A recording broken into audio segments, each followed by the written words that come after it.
Hello everyone. सो हम क्या कर रहे थे लास्ट क्लास में, हम चैप्टर नंबर 10 जो है सेल साइकिल सेल डिवीजन, उसके क्वेश्चन एंड आंसर्स को डिस्कस कर रहे थे। ठीक है, हम ऑलमोस्ट 11 क्वेश्चंस को ऑलरेडी डिस्कस कर चुके हैं आई गेस। ठीक है, माइटोसिस एंड मियोसिस के डिफरेंसेस हमने क्या कर लिए थे, डिस्कस कर लिए थे ऑलरेडी। अब जो नेक्स्ट क्वेश्चन है that is what is the significance of the meiosis. ठीक है, अब ये हमसे पूछ रहा है कि मियोसिस का सिग्निफिकेंस क्या है। तो मियोसिस का सिग्निफिकेंस ये है कि ये क्या करता है, हमको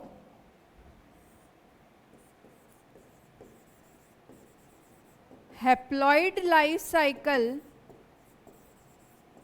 को मेंटेन करने में हेल्प करता है।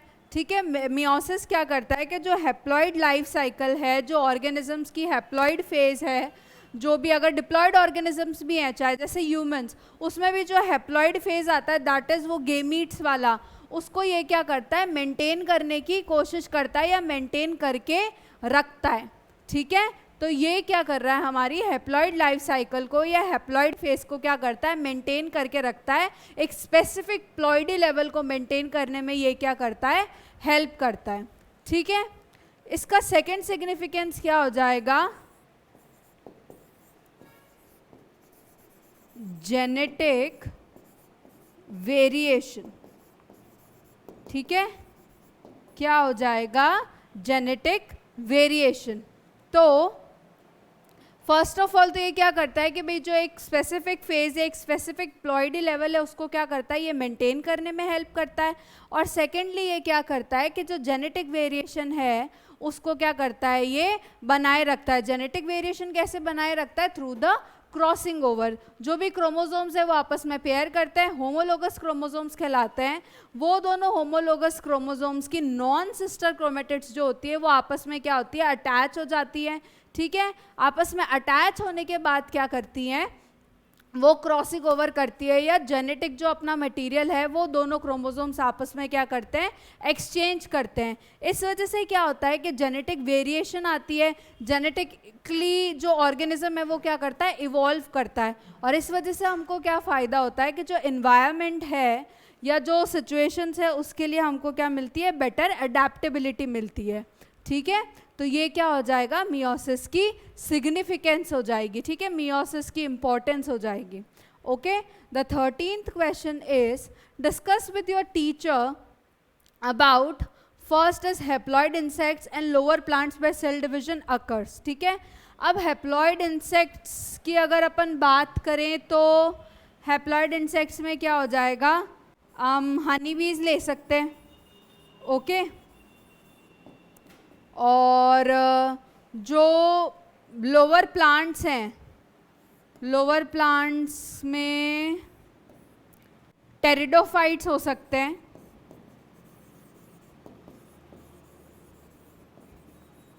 ठीक है, तो जैसे लोअर प्लांट्स है, टेरिडोफाइट्स, हैप्लॉइड इंसेक्ट्स है, इसमें सेल डिवीजन के बारे में ये क्या कर रहे हैं, डिस्कस करने को बोल रहे हैं। ये बस यूं ही वाला क्वेश्चन है, ये एग्जाम पॉइंट ऑफ व्यू से इम्पॉर्टेंट नहीं है। ठीक है, ये हम बस बुक में दे रखा है तो हम डिस्कस कर लेते हैं। ओके, तो ये जो हैप्लॉइड ये जो हैप्लॉइड इंसेक्ट्स और लोअर प्लांट्स है, जैसे हैप्लॉइड इंसेक्ट्स में अपन हनी बीज को एग्जाम्पल ले लेते हैं, और जो लोअर प्लांट्स है उसमें अपन क्या करते हैं, टेरिडोफाइट्स को एग्जाम्पल ले लेते हैं। ठीक है, तो इनमें क्या होता है कि जो गेमीट फॉर्मेशन वगैरह भी इवन होता है। ठीक है, हनी बीज हुई या टेरिडोफाइट्स हुई। ठीक है, इनमें जो सेल डिवीजन होता है वो क्या होता है, प्योरली माइटोसिस होता है। इन दोनों में कौन सा डिवीजन होता है, प्योरली माइटोसिस होता है। ठीक है, माइटोसिस डिवीजन से ये क्या करते हैं, अपनी सारी लाइफ साइकिल को क्या करते हैं, निकाल लेते हैं। ठीक है, इनमें एक बार भी क्या होता है, मियोसिस डिवीजन नहीं होता। ठीक है, जबकि अब तो यही पढ़ रहे थे अभी कि भाई जो मियोसिस है, जो रिडक्शन डिवीजन है, it happens when the process of gamete formation occurs, है ना। लेकिन ऐसा क्या होगा कि नहीं होगा इन केसेस में, क्योंकि ये ऑर्गेनिज्म तो ऑलरेडी हैप्लॉइड है। ठीक है, तो अगर अपन मियोसिस करेंगे तो फिर क्या और आधा करेंगे क्रोमोसोम का नंबर, नहीं। ठीक है, अपन की इनकी हैप्लॉइड ही है लाइफ साइकिल, और हमें इनको क्या करना है, हैप्लॉइड ही रखना है। तो इसलिए इसमें क्या होता है, ये जो डिवाइड करता है ये सब क्या करता है, माइटोसिस डिवीजन से ही करते हैं। इवन जो गेमीट फॉर्मेशन है वो भी क्या होता है, माइटोसिस डिवीजन के थ्रू होता है, मियोसिस से नहीं होता। ओके अब ये जो सेकंड पार्ट है इसमें ये पूछ रहा है कि some haploid cells in higher plants where cell division does not occur. ठीक है,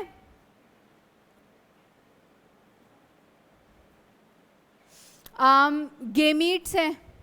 ठीक है, अपन गेमीट्स को देख लेते हैं। गेमीट्स में क्या होता है, फर्दर सेल डिवीजन नहीं होता है, वो तो आगे जाके फ्यूज हो जाते हैं। ठीक है, तो अपन मतलब हायर प्लांट्स में देख लो या हायर एनिमल्स में देख लो, ह्यूमंस में गेमीट्स जो फॉर्म हो जाते हैं ना, वो आगे जाके क्या करते हैं, फर्टिलाइजेशन नहीं करते, they do not go further for the cell division process. ठीक है, तो ये इसके क्या हो जाएंगे, आंसर्स हो जाएंगे।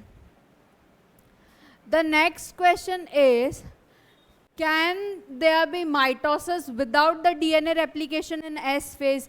ये पूछ रहा है कि क्या माइटोसिस अकर हो सकता है बिना डीएनए रेप्लिकेशन के, तो द आंसर इज नो, है ना। बिना डीएनए रेप्लिकेशन के कोई सेल कैसे डिवाइड करेगा, है ना।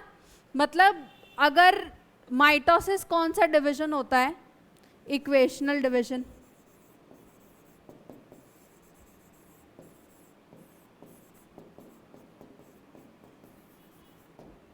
इसमें क्या होंगे, क्रोमोसोम के नंबर क्या होंगे, इक्वल होंगे पेरेंट और प्रोजेनी में। ठीक है, तो अगर यहाँ पे डीएनए रेप्लिकेट ही नहीं हुआ, डबल ही नहीं हुआ, तो माइटोसिस कैसे रहेगा, वो इक्वेशनल डिवीजन कैसे रहेगा। वो जो एम फेज चालू होता है उससे पहले हमारा क्या आता है, इंटरफेज आता है। ठीक है, इंटरफेज में एस फेज में क्या करता है, डीएनए रेप्लिकेट करता है। फिर जब माइटोसिस के थ्रू वो डिवाइड हो जाता है तो उसमें क्या होता है, जो इक्वल अमाउंट ऑफ डीएनए है वो क्या होता है, दोनों डॉटर सेल्स में क्या हो जाता है, ट्रांसफर हो जाता है। ठीक है, तो इस डीएनए के इक्वली ट्रांसफर करने के लिए, इस डीएनए को इक्वली दोनों सेल्स, दोनों डॉटर सेल्स में ट्रांसफर करने के लिए इस सेल में, एस फेज में डीएनए का डुप्लीकेशन होना बहुत ज़रूरी है।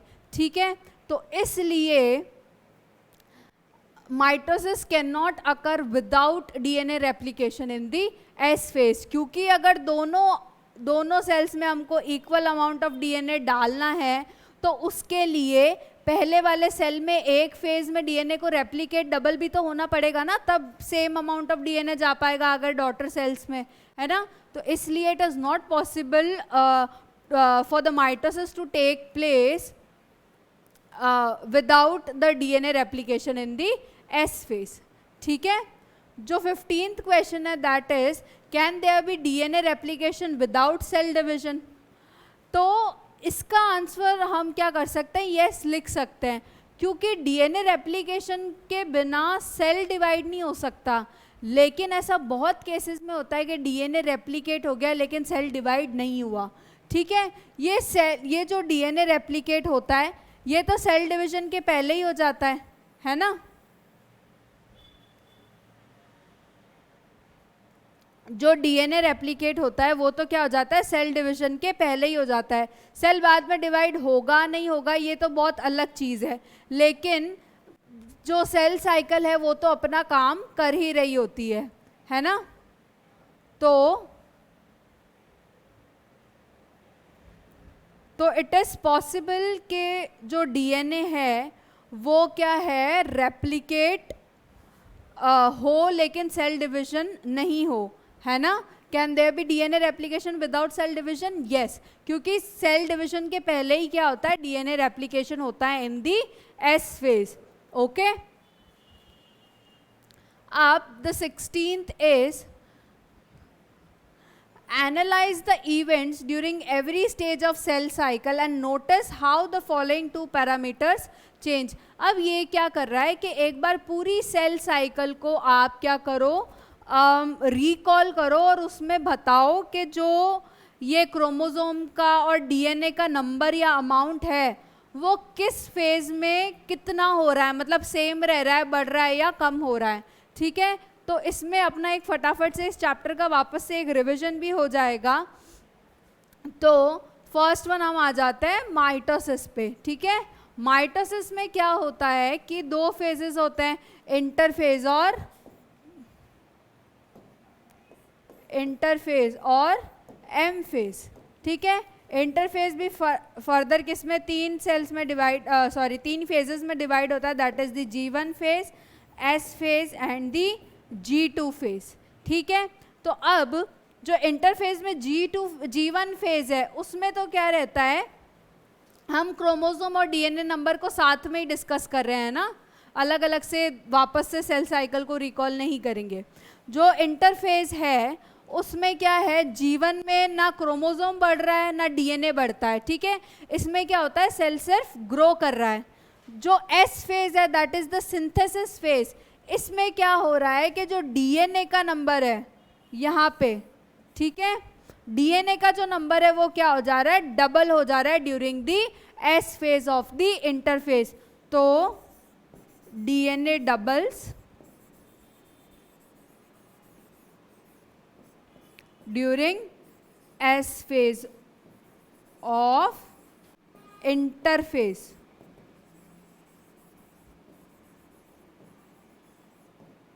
ठीक है। अब उसके बाद G2 फेज आ जाएगा। अच्छा, S फेज में सिर्फ डीएनए डबल हो रहा है, क्रोमोसोम का नंबर बिल्कुल सेम है, ठीक है। जिसमें ऊपर या नीचे हो रहा है उसमें मैं आपको लिखवा रही हूँ, उसके अलावा जिसमें मैंने नहीं नोट डाउन कराया मतलब उसमें क्या आ रहा है, सेम आ रहा है, ठीक है। तो डीएनए डबल किस में हो जाता है, S phase of the interphase. G2 में भी ना क्रोमोसोम डबल होता है ना ये डीएनए डबल होता है, ठीक है। अब फिर हम आ जाएंगे माइटोसिस पे, ओके।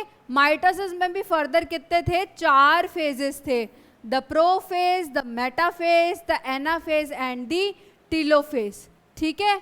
तो इन सब में भी क्या होता है, डीएनए सेम अमाउंट में ही रहता है, डीएनए का अमाउंट जो होता है वो डबल नहीं होता या कम भी नहीं होता, ठीक है। और सेम विद द क्रोमोसोम्स के जो क्रोमोसोम है उनका नंबर क्या रहता है, सेम रहता है। इसलिए तो हम माइटोसिस को इक्वेशनल डिवीजन बोलते हैं, ठीक है। सेम के सेम चीज़ अगर अपन मियोसिस को रिकॉल करें, ठीक है, तो मियोसिस में भी क्या होगा, जो S फेज आगे होता है मतलब जिसमें डीएनए खुद को क्या करता है, सिंथेसाइज करके डबल करता है ताकि दोनों को इक्वल अमाउंट में क्या कर सके, भेज सके, ठीक है। जो मियोसिस है, ओके, उसमें क्या होता है, क्रोमोसोम का नंबर हाफ होता है, डीएनए का नंबर तो कहीं कुछ चेंज नहीं हो रहा ज़्यादा, S फेज में ही जो डीएनए बढ़ता है वो बढ़ता है, ठीक है, चाहे माइटोसिस हो या चाहे मियोसिस हो। लेकिन जो क्रोमोसोम नंबर है वो क्या होता है, हाफ हो जाता है, ठीक है। क्रोमोसोम नंबर जो है वो हाफ हो जाता है after the meiosis 1 is complete, ठीक है। After the meiosis 1 is complete, जब प्रॉपर टीलोफेज हो गया, ठीक है, ड्यूरिंग द टीलोफेज लिख सकते हैं अपन।